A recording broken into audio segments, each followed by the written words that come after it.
Bonjour à tous, bienvenue sur le stand Nikon. On va entamer une nouvelle présentation sur une thématique d'inspiration et sur la photographie plasticienne. On va avoir avec nous Isabelle Chapuis. Isabelle Chapuis est une photographe que vous avez peut-être vu passer si vous suivez un peu l'actualité de nos produits, puisqu'elle a été il y a 2 ans à l'origine d'une campagne de lancement d'un de nos boîtiers réflexes, le D7200. Avec une vidéo qu'on va regarder tout de suite après. C'est aussi une photographe qui est toujours en pointe sur les concours, qui a remporté plusieurs concours photographiques, la Bourse du Talent et d'autres. Et donc elle va venir partager avec nous son approche de l'image et vous allez voir qu'on va on va prendre un petit peu de hauteur, on va aller loin dans ce que signifie la créativité.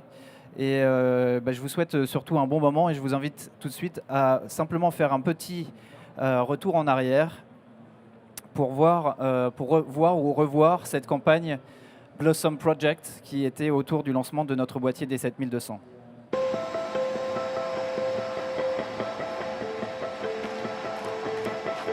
It's a visual expression of this inner movement that is creativity. It's a way to show it.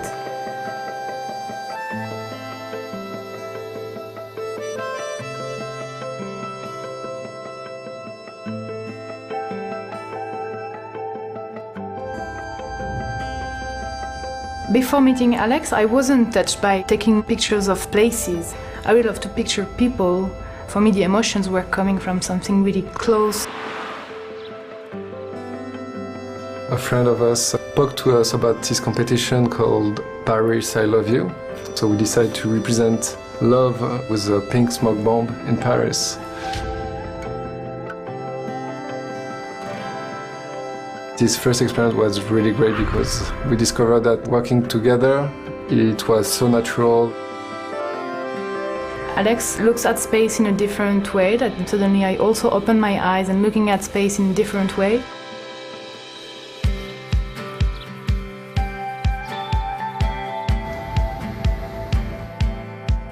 We tend to travel as light as we can. Just one really good tool is enough.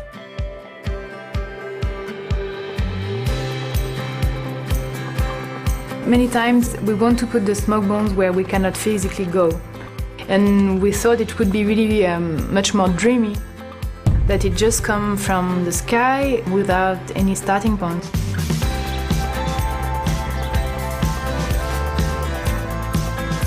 This project brings us this possibility to use drones, and we have a lot of ideas to evolve our series like this.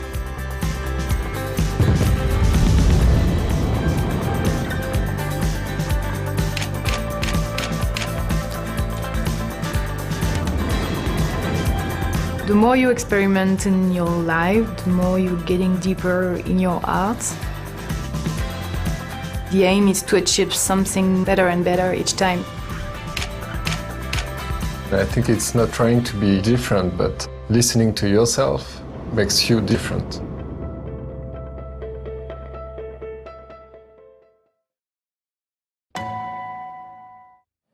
Voilà, je vous demande d'accueillir Isabelle Chapuis qui nous rejoint sur ce plateau. Bonjour Isabelle, merci de nous rejoindre. Bonjour Guillaume, merci de m'accueillir. Bonjour.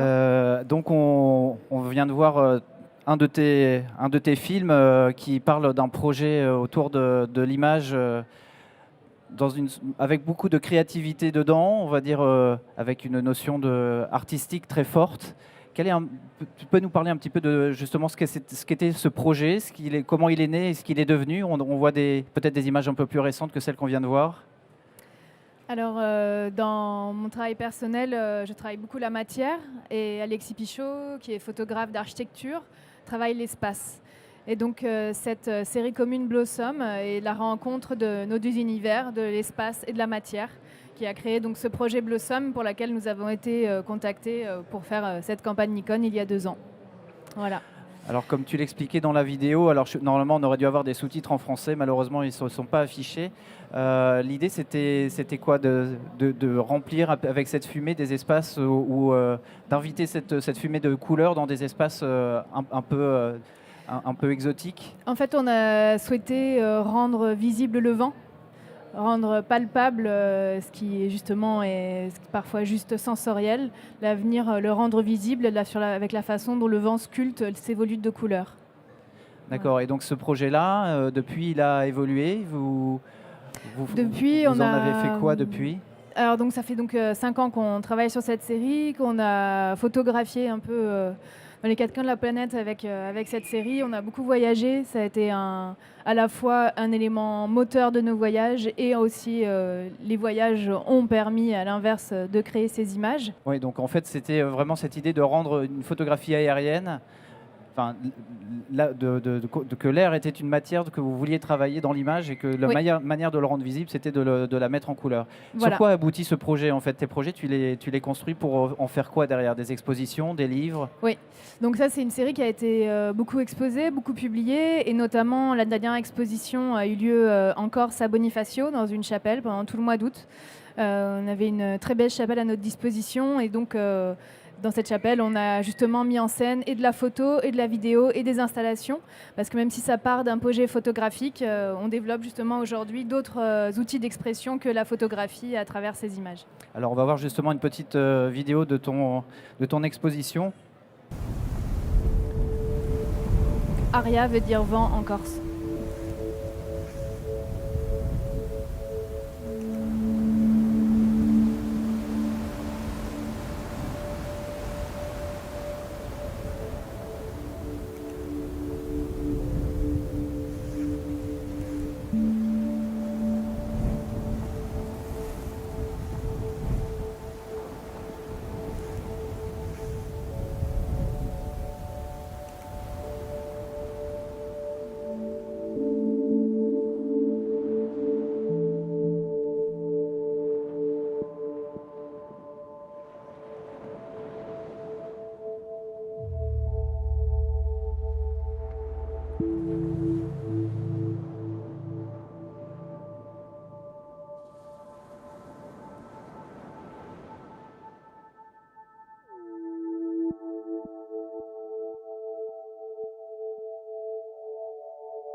Voilà, donc à propos de ce projet Blossom, donc il continue de vivre et d'évoluer à travers cette exposition et d'autres qui vont suivre peut-être. Un autre moment où on pourra voir ces créations. Oui, la prochaine exposition, il y a une exposition en ce moment au Salon du Panthéon, une autre dans les 15 jours qui suivent à l'Antenne dans le 11e arrondissement et ensuite au Musée de l'Air en Allemagne à Amberg, à partir du mois de janvier. Voilà, donc là on se parlait de ce qui avait un petit peu, qui avait été le début d'une collaboration entre Nikon et toi, mais tu as de où tu es parti dans ton parcours photographique? Qu'est-ce qui a fait que tu as voulu devenir photographe? En fait, j'ai fait des études d'art graphique, de direction artistique.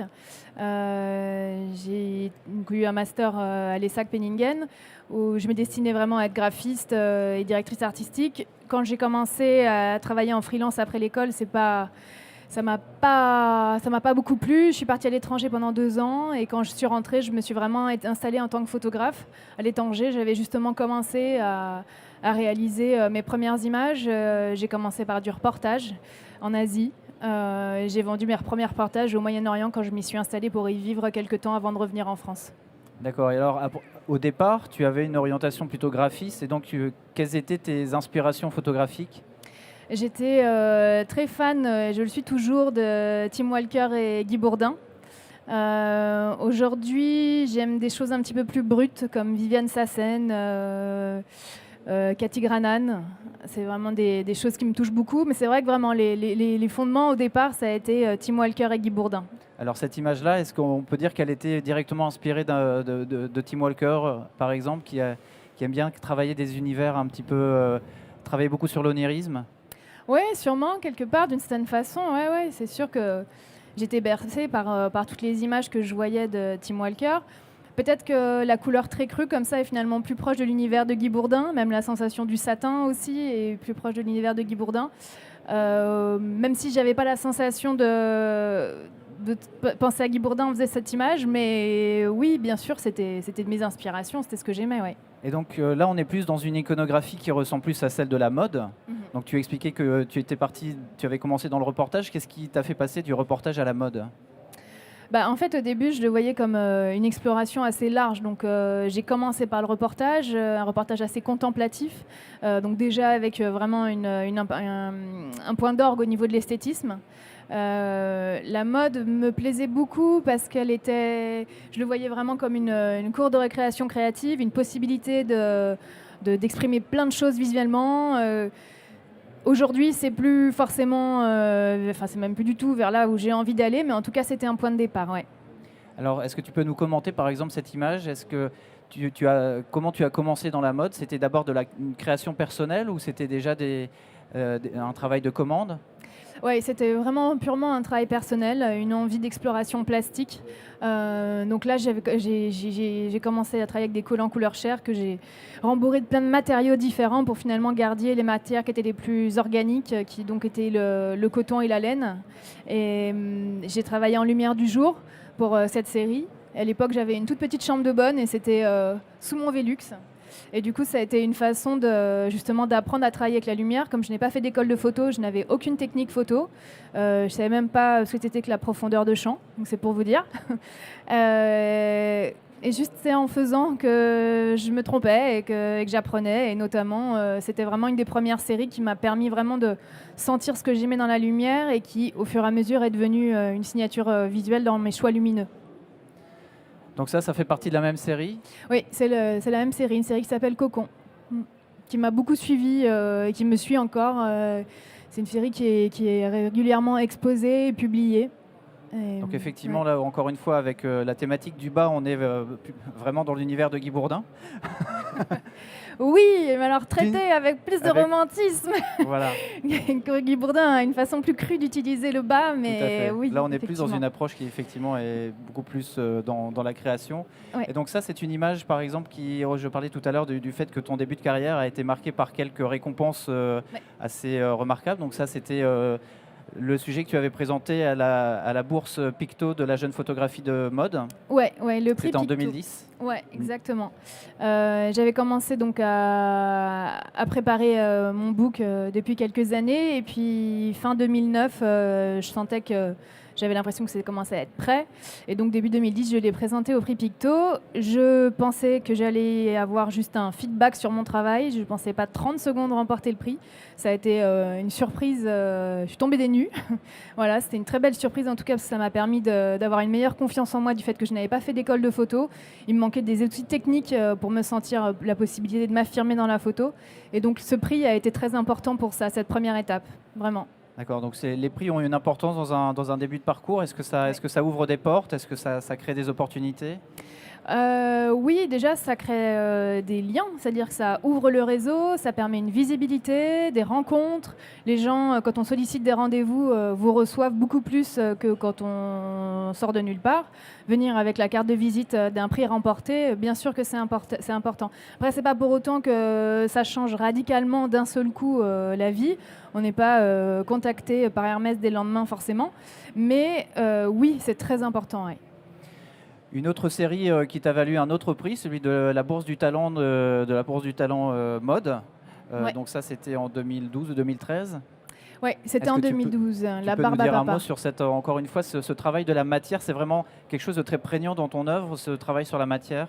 Ouais, donc en fait, c'est vrai que les matières que je choisis sont souvent des matières organiques et qui ont une forme de fragilité et en même temps de structure en fonction de l'échelle à laquelle on le regarde. Donc là, il s'agit de la vraie barbe à papa. J'ai souhaité travailler avec un enfant et venir raconter des codes de l'enfance tout en parlant des âges de transition.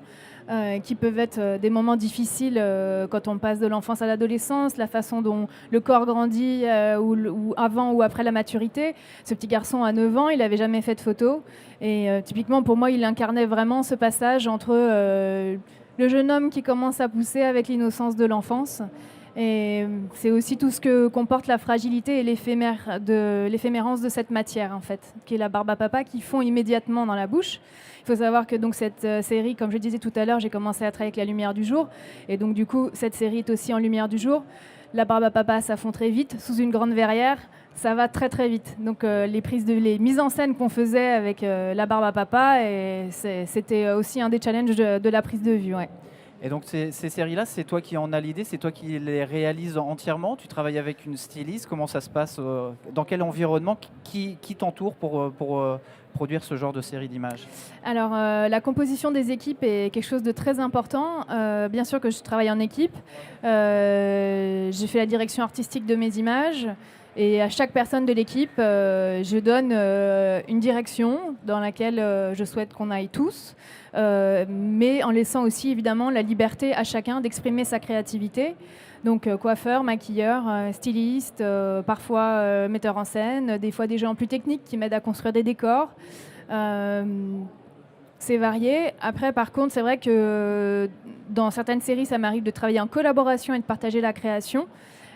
Ici, c'est vraiment un travail dont je suis la directrice artistique de A à Z. Et c'est vraiment ça, pour moi, le point de départ vers la photographie, c'est la direction artistique.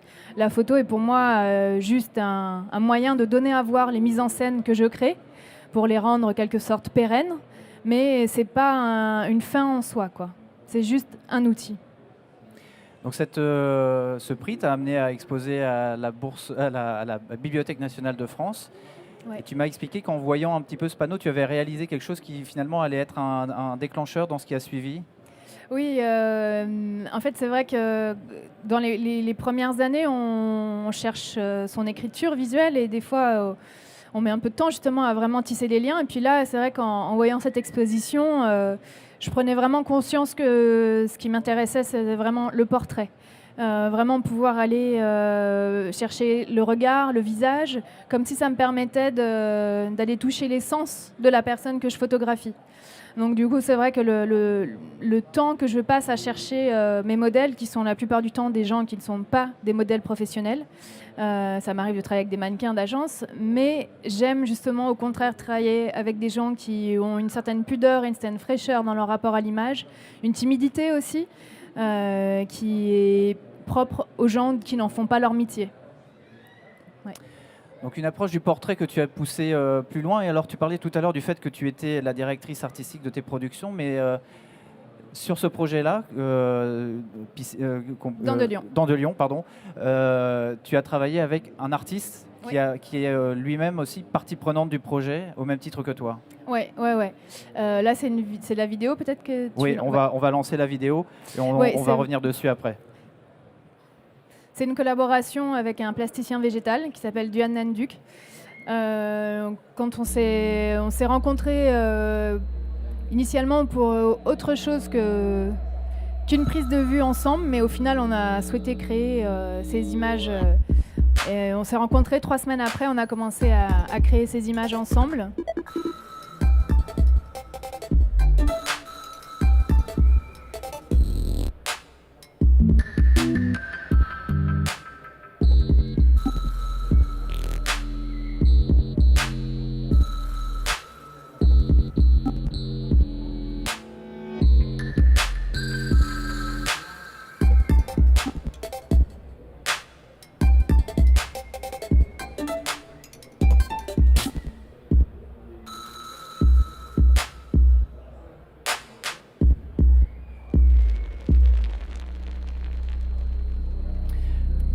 Voilà pour une petite présentation. Donc c'est une série qui s'appelle Dents de lion, qui veut dire pissenlit en anglais. Et Toujours le thème du végétal et de la légèreté. ouais, vraiment cette délicatesse qui est inhérente à ce végétal, qui est précieux et à la fois extrêmement fragile et robuste. L'idée, c'était vraiment de venir prendre quelque chose qu'on considère comme une mauvaise herbe, qui se répand extrêmement facilement, et venir lui rendre un caractère de noblesse, le rendre précieux, lui offrir un caractère de bijou. Notamment effectivement à travers les petites incrustations de perles, c'est vraiment quelque chose qui est typique du travail de Duyan. Et donc tous les pissenlits ont été récoltés un à un dans les champs, et toutes les mises en scène avec les pissenlits ont été faites pendant la prise de vue. Il n'y a aucun montage. Pour moi, ça n'a vraiment aucun intérêt de venir faire des copier-coller sur Photoshop. Donc je travaille. Mon plaisir, c'est vraiment la scénographie, la mise en scène au moment de la prise de vue. Donc là, tout a été fait au moment de la prise de vue. Donc c'était aussi techniquement un challenge. Défi, ouais. Mais c'était justement très intéressant pour ça. Donc un vrai travail de patience et d'orfèvre.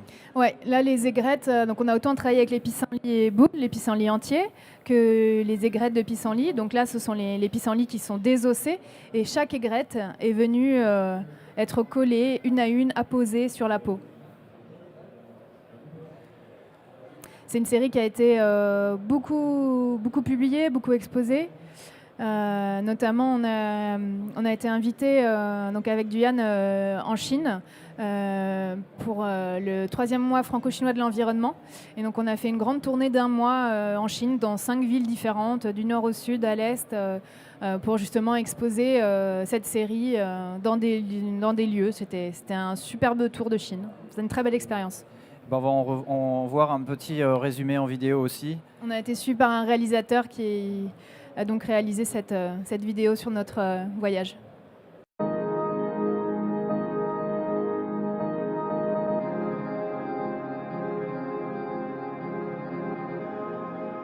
On s'est rencontrés avec Duyan fin 2013. On a commencé à travailler ensemble dès le début 2014. D'abord sur la série Dents de lion, puis Étamine. En fait, on a toujours voulu travailler la relation entre l'homme et la nature. Il était nécessaire de trouver une façon d'aborder le projet, que ça soit esthétique et poétique. On a appliqué des graines et des pétales à même le corps pour que l'homme et la nature fassent plus qu'un.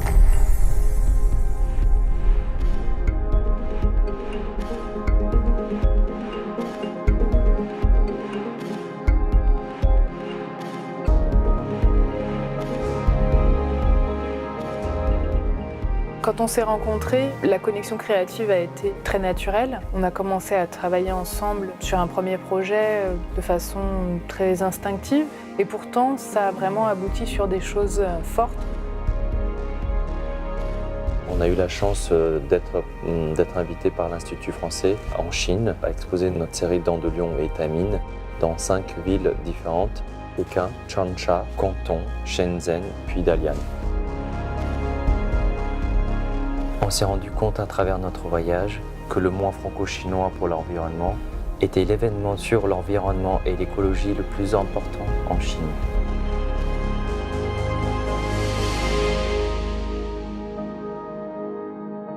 De ville en ville, les expositions ont été extrêmement différentes. Et c'est justement cette diversité qui a rendu le voyage très riche, en passant des grandes métropoles en développement constant, aux friches industrielles transformées en lieux d'exposition, jusqu'à l'Université des Beaux-Arts. Nous avons eu la chance de rencontrer les futurs artistes du pays. Et c'est justement toutes ces rencontres qui ont fait que le voyage a été vraiment extrêmement enrichissant pour notre travail.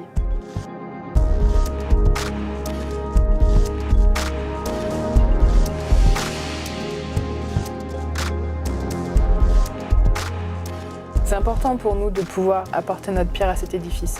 Parce que même si nos images n'ont pas un langage engagé, elles traduisent en tout cas le lien qui nous unit à la nature et l'importance de lui vouer un respect profond. C'est important pour nous dans cette série, c'est de venir parler justement de sujets écologiques avec beaucoup de poésie. Pas de discours culpabilisants, pas de choses... voilà, juste venir parler de notre connexion à la nature et l'importance qu'elle peut avoir avec toute la poésie qu'on peut exprimer à travers ce végétal, le pissenlit, qu'on a tous soufflé en étant enfant. Donc toujours ce rapport à la matière, la délicatesse, et donc avec des extensions qui vont jusqu'à justement des messages qui traversent l'œuvre. Est-ce que des fois, c'est ton projet, quand tu le démarres, tu sais jusqu'où tu vas l'emmener? C'était prévu de l'emmener jusque-là, ou quelle était au départ l'ambition que vous aviez par rapport à ce projet d'Andelion? Alors, je pense que c'est le projet où je savais le moins. C'est-à-dire qu'on s'est rencontrés avec Duyan à la base pour que je le photographie, donc pas du tout pour créer ensemble. Finalement, on a tout de suite décidé, 3 semaines après, de commencer à collaborer ensemble en étant tous les deux du côté de la création. On ne se connaissait pas, on n'avait pas du tout roulé nos mécanismes de création ensemble, donc non, on n'avait absolument aucune idée. Par contre, cette collaboration a commencé parce qu'à ce moment-là, je travaillais pour le magazine Raise. Enfin, c'est pas je travaillais, ils avaient une thématique qui était sur la légèreté, et donc du coup, il était question que je fasse un éditorial pour eux, pour leur prochaine parution. Et donc du coup, en fait, la rencontre avec Duyan a coïncidé avec le fait que je savais que donc le magazine Race faisait cette thématique éditoriale. Donc on a créé cette série qui est directement rentrée dans le magazine Race. C'était la première publication. Et puis ensuite, il y a eu énormément de publications et d'expositions, notamment chez Colette, à Arles, à Chine, à Hong Kong. Voilà, pas mal de... Ça a bien bougé. Pour toi, c'est ça qui importe, c'est que ton travail soit montré sous forme d'exposition plutôt que de publication? Les deux sont très complémentaires. Les publications permettent vraiment d'avoir une trace dans le temps. L'exposition est une sorte d'aboutissement et une diffusion différente. Évidemment, il y a aussi un aspect commercialisation qui est différent, c'est-à-dire que les expositions sont importantes aussi parce que je vis de la photo, donc il s'agit aussi de puisse vendre mes œuvres. À travers une publication, c'est pas forcément ça qui déclenche des ventes. Donc du coup, c'est vraiment, les deux sont très importants. Et il y a aussi peut-être plus de liberté du côté de l'exposition dans la manière dont tu veux montrer tes œuvres? Bien sûr, en fonction des lieux, et puis c'est très intéressant la façon dont les œuvres résonnent avec les espaces. Quand on expose dans des endroits qui ont une histoire, des murs chargés, c'est intéressant. Il y a un dialogue qui se met en place aussi quand on expose avec d'autres artistes. J'ai eu l'occasion l'an dernier d'exposer aux côtés de Yann Fabre. Il y a une interaction qui se passe qui est superbe, et d'ailleurs c'est très intéressant d'exposer avec des gens qui font autre chose que de la photographie aussi. Ça crée vraiment des dialogues entre les œuvres qui sont riches. On va parler d'un autre projet. Alors encore une fois, tu es beaucoup dans cette matérialisation sous forme visuelle, en quelque sorte, de choses qui sont dans l'air, enfin qui flottent et qu'on ne peut pas attraper, quelque chose d'immatériel. Est-ce que tu peux nous parler un petit peu de ce projet qui a un rapport au parfum, c'est ça? C'est ça. J'ai été contactée par le Grand Musée du Parfum juste avant qu'ils ouvrent leurs portes à Paris en décembre dernier. Et j'ai réalisé plusieurs commandes pour eux. Ce qui était vraiment très intéressant, c'est que j'étais donc avant l'ouverture, et donc du coup il y avait une liberté dans ce que je pouvais proposer, apporter. Et notamment, donc il y a eu une série qui a été faite sur les 1000 façons de se parfumer, qui est rentrée dans la collection permanente du Grand Musée du Parfum, qui donc est composée de 6 images et d'une vidéo. Alors, est-ce que tu peux nous parler justement de la manière de se parfumer? Donc là, chaque image évoque une manière de se parfumer. Oui, voilà. Donc en fait, on est parti de phrases de Jean-Claude Ellena, qui est le grand parfumeur de la maison Hermès. Et chacune de ces phrases est un souvenir de quelque chose qui lui est arrivé et qu'il a perçu en rapport avec le parfum. Et cette phrase-là, précisément, exprime la façon de se parfumer la chevelure. Ici, c'est une façon de parler des différentes façons d'apposer le parfum sur soi. Donc évidemment, il existe le parfum en spray, en goutte, et il existe l'apposition, qui est justement une espèce de petit cabuchon qui vient déposer un liquide en soi. Et là, l'idée, c'était vraiment de présenter le corps comme un paysage, de venir montrer que le corps était le contenant de la substance du parfum. Je voudrais préciser que c'est une série qui a été créée en collaboration avec 2 danseurs, qui s'appelle Axel Lagier et Julien Gaillac, où du coup voilà, on a vraiment travaillé ensemble sur la façon, surtout dans la vidéo, de venir exprimer le corps et surtout de ne pas donner une image beauté glamour du monde du parfum. Oui, parce que c'est vrai que le parfum évoque assez spontanément l'univers du luxe Oui. et du produit. Oui. Et donc là, l'idée de travailler sur justement des corps nus, c'était une manière de s'éloigner un petit peu de ce rapport-là. Ouais, vraiment. Pour moi, c'est important déjà parce que j'aime raconter quelque chose qui n'est pas forcément la première chose à laquelle on pense quand on parle de parfum. Et puis aussi parce qu'on est dans le cadre d'un musée et qu'on n'est pas en train de vendre un produit. Et ça, c'est pour ça que cette commande a été fabuleuse, parce que du coup, c'était une carte blanche créative sur l'univers olfactif, en fait. Et cette dernière image, ça évoque une tradition en Afrique qui se pratique dans certains villages. Quand quelqu'un raccompagne quelqu'un d'autre à la sortie du village, les deux personnes passent l'une et l'autre la main sous l'aisselle de l'autre pour garder une trace de l'essence de la personne qui est quittée. Et personnellement, c'est une phrase qui me touche beaucoup, dans le sens où ça reverse complètement nos codes sur qu'est-ce qu'est une bonne odeur. Et le fait de ne pas se parfumer n'est pas un non-choix, mais réellement un choix d'exprimer son odeur corporelle. Pour moi, cette image, c'est ce qu'elle raconte. Voilà, donc des images qui sont toujours exposées au musée du parfum. Oui, c'est dans la collection permanente du Grand Musée et du parfum. Et je vous engage à aller voir ce musée, c'est vraiment un très très beau musée interactif. Voilà, donc d'avoir su relever ce défi déjà d'illustrer visuellement cette notion de parfum qui est très aérienne et qui aboutit aussi donc à une petite vidéo Voilà. qu'on va regarder tout de suite.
Voilà, alors on n'a pas forcément bien entendu la bande-son qui est tout en murmure, mais on est aussi sur cette évocation de la délicatesse et de la sensualité.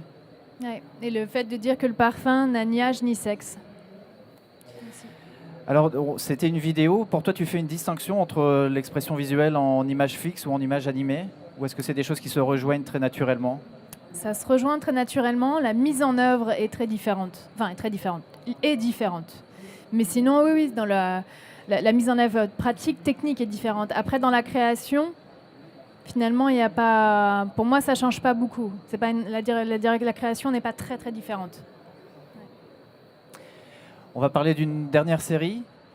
Oui, donc ça, c'est une série qui a été commencée en 2015, qui a donc eu déjà une une première finalité qui a été donc j'ai fait cette série pour un livre qui s'appelle À part.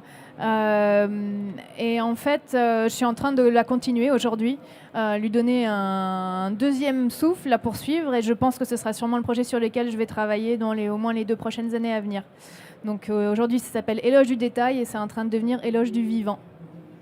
Et c'est un travail sur la parure organique, corporelle, la façon dont le corps se part naturellement de par ce qu'il est à la naissance ou avec les années, avec le temps, avec ce qui lui arrive, avec la vie. Et donc aussi, un peu donc là effectivement la pilosité, et aussi évoquer un rapport, la façon dont on se positionne au niveau du genre. On a tous en nous une part de féminité, une part de masculinité, la façon dont on la vit. Et pour moi, c'était une façon aussi de mettre en image cette notion de genre. La série est mise en regard avec des plans de matière. Et c'est pour moi une façon de venir parler de la façon dont toutes les formes du vivant s'embrassent et ne font qu'un. Pour le coup, là, il s'agit vraiment d'une parure de naissance. C'est une jeune femme qui a un névus congénital, qui est donc un grain de beauté qui a une proportion énorme sur le corps et qui, évidemment, a façonné la personne qu'elle est aujourd'hui, qui crée vraiment son personnage, qui elle est, son essence. Et donc encore un projet que tu emmènes jusqu'à déjà sur des premières expositions et que tu veux emmener plus loin et jusqu'où? Ouais, donc ça, effectivement, ce projet a été exposé, donc au-delà de la publication dont je parlais tout à l'heure, il a été exposé au Château des Adhémars, donc avec donc Yann Fabre et Maro Michalakakos. Donc c'était super de pouvoir penser justement à la scénographie dans ce lieu chargé d'histoire. Donc c'est un château qui se trouve à Montélimar. Et oui, j'imagine bien qu'il y aura, j'espère qu'il y aura de nouvelles expositions sur la nouvelle forme que prendra ce projet. Et peut-être à terme un livre, ce serait une bonne chose. Voilà, et cette image sur laquelle il y a aussi une forme de créativité qui n'est pas forcément uniquement que dans le cadre, que dans l'image, mais aussi autour d'elle, puisqu'on voit la manière dont elle a été exposée. Ouais. Et ça, c'est quelque chose qui est aussi important pour toi dans la manière dont tu présentes tes œuvres, c'est d'avoir une mise en perspective qui amène à chaque fois quelque chose de différent de ce qu'on voit immédiatement dans le cadre. Oui, c'est vraiment penser l'espace, penser le volume.